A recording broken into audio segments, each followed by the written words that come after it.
Hey guys, in this video we're going to be learning the chain rule with multivariable calculus in this video. So we've all heard of the chain rule before. The chain rule is pretty much when you have a function inside another function. So if you had y equals f of g of x, the derivative of that dy dx would be f dash of g of x multiplied by g dash of x.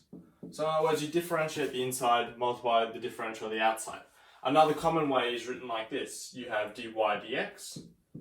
This is also equivalent to du dx multiplied by dy du. And hence the du's can cancel and they give you dy dx. We're going to be doing this with multivariable functions. So why this is really important is because we don't just have one variable to worry about. We can have multiple variables because hence the word multivariable. So let's take a look at a specific example that I've picked out wherever it is. So we had, let's say, z equals x cubed and y to the 4. And we define x as s cos of t and y equals s sine of t. And we're asked to find the derivative of z with respect to t and the derivative of z with respect to s. So the reason I use these symbols is because they're partial derivatives, because we have a function of multiple variables. So in this regard we need we need x and y value to give you a z value. Okay, so the reason why this is important is because rather than, if we substitute this and this into here, we're going to have a function of s's and t's. And to find the differential of that, you need to do it with respect to the given variable. And the way you do that is you treat the other variable as a constant.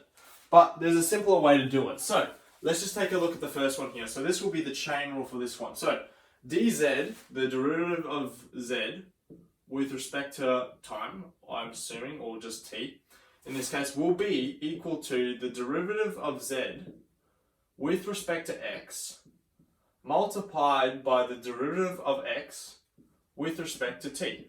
So in other words, we differentiate that guy with respect to x and we differentiate that guy with respect to t.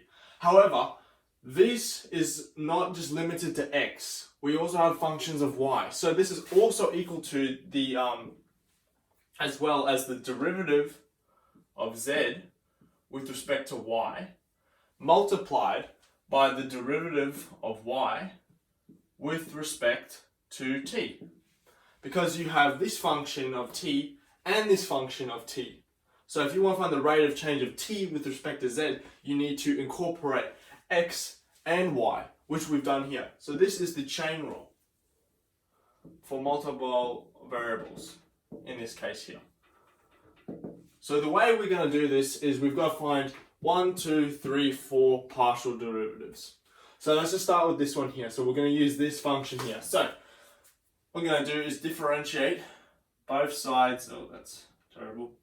I'm going to take this function, so z equals x cubed y to the 4. I'm going to differentiate both sides with respect to x, pretty much.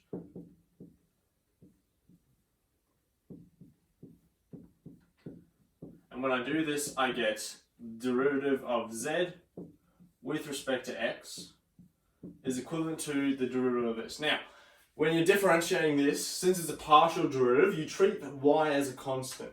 So all we're doing is differentiating our x here. So it's just going to be the power rule, bring the 3 down the front and subtract the power by 1. So we're going to have 3x squared y to the 4.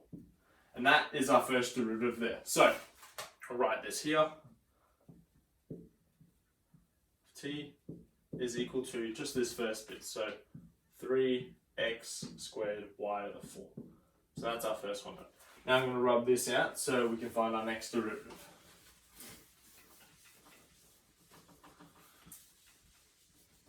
Alright, so now we're looking for the derivative of x with respect to t. So I'll be using this function here. Now this is an s, it looks like a 5, but my 5's and s's are very clear. So s will be written like this, and my 5 I'll write like this. So there's quite a difference. I'll make a bigger like straight line there for my 5's. So this here is an s. So what I'm going to do is take this function here, x equals s cos of t, and I'm going to differentiate both sides with respect to the variable t.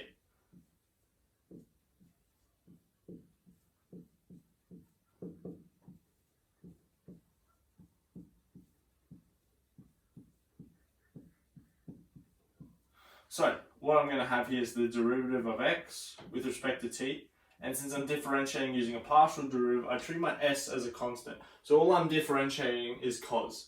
So if you differentiate cos, it'll go to negative sign, so this is going to be negative s sine of t. Right, and that's my next derivative I'm going to place here. So I've got that, so that'll be multiplied by this, negative s sine of t. Right.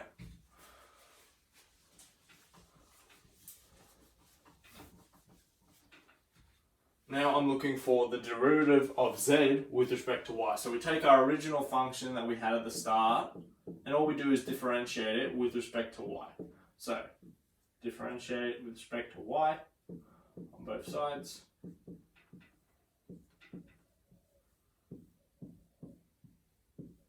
And now I'm going to treat x as a constant. So the derivative of z with respect to y, treat your x as a constant, so it's going to be 4 y to the 3x cubed. So the x didn't change at all.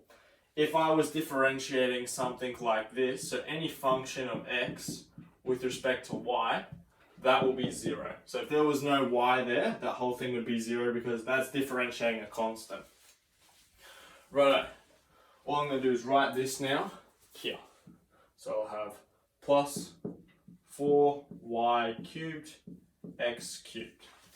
Right, and then our last bit of information is just the derivative of y with respect to t. So we're going to use our third function in the top right hand corner here. Y equals s sine t. And just differentiate both sides with respect to t. So partial derivative with respect to t on both sides.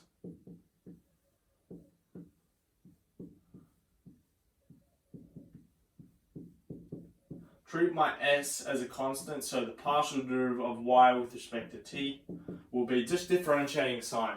So that will just be cos, so it's just going to be s cos of t. So we can place that here now, s cos t. Right, and that's everything. Now, if you want this entire function just to be of 2 variables or more, you'll need to do some substitutions. So for example here, what we have here is the partial derivative of z with respect to t is equivalent to 3x squared y to the 4 on negative s sine of t plus 4y 3x cubed on s cos of t. Now we can see we have 1, 2, 3, 4 different variables. If you wanted to just make it a function of 2 variables, so let's just say I only wanted to have s's and t's in here, so I would replace my x's here with their corresponding functions up here. So whenever there's an x, I will replace that with s cos t. So if I did that, I'd have the partial derivative of z with respect to t is also equivalent to 3, all this squared, so s cos of t, all squared, which you can rewrite like this because of trig. So it will be s squared cos of t all squared multiplied by y to the 4, which will be s to the 4 sine of 4t multiplied by negative s sine of t plus 4, it will be s cubed sine cubed t multiplied by s cubed cos cubed t multiplied by s cos of t and t. Now obviously we can simplify this. So that will be 3s to the 6. Actually it'll be to the 7 because we have this here and it will be negative. And we'll have cos squared t and sine to the 5th. Oh. So 5t. Because I have a sine to the 4 here and just a single sine here, so that's how I get my sine to the 5. The reason it's s to the 7 is because I have s to the 2, s to the 4, and s to the 1 here. And it's a negative because of this sign here. And they're all being multiplied together, so that's it in its simplest form. Negative 3 s to the 4 cos squared t of sine to the 5t. Plus, taking this here, we'll have 4 s to the 7, because there's 3, 3, and 1.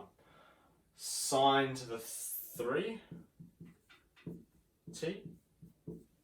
And then finally we have cos to the 4 t.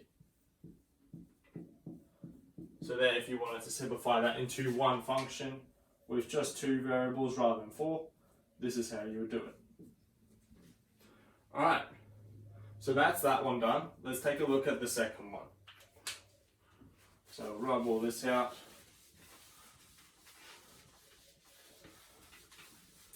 And let's re-establish a new chain rule for our second one.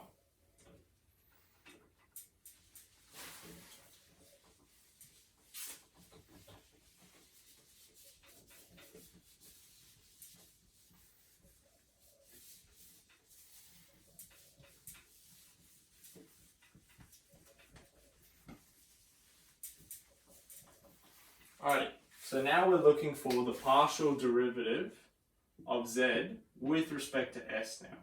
So what that will be using the chain rule will be the partial derivative of z with respect to x still, multiplied by the partial derivative of x with respect to s now. Because those derivatives will cancel.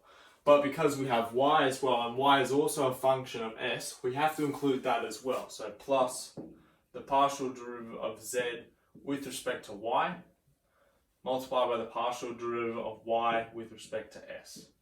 Now, we already worked out what these derivatives were before, so I'll write them out again. So the partial derivative of z with respect to x was 3x squared y to the 4, and the partial derivative of z with respect to y was 4x cubed y to the cubed. Okay, so those are the corresponding derivatives there. The only ones we need to find now are just this one and this one. So all I need to do is take this function here and differentiate it with respect to s. So I'll have the x equals s cos of t. Differentiate both sides with respect to s. We're going to be treating t as a constant now, so we'll only be differentiating just this. So the derivative with respect to s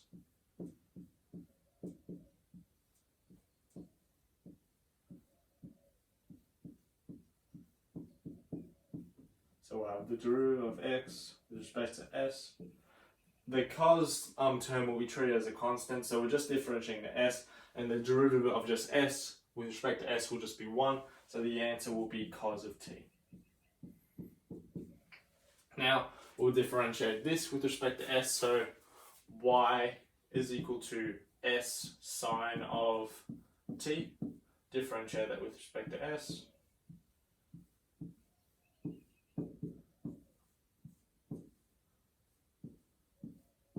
The sine term will be treated as constant because it is only a function of t rather than s. So the partial derivative of y with respect to s will just be sine of t. So the only derivatives we're concerned with is this one here, this one here, this guy here, and this guy here. So if we were to plug it into our chain rule, you need to rub some stuff out. We'll have partial derivative of z with respect to s is equivalent to this derivative here, so 3x squared y to the 4, multiplied by this derivative here, which is cos of t, plus, and I'm going to write it down here because I've run out of room, this derivative here, 4x cubed y cubed, multiplied by sine of t. And that is the partial derivative there. If you want to sub in, you can do that yourself because I've already shown you in the previous example. But yeah, all good. Hopefully you enjoyed that video, and hopefully, yeah, you don't have any questions.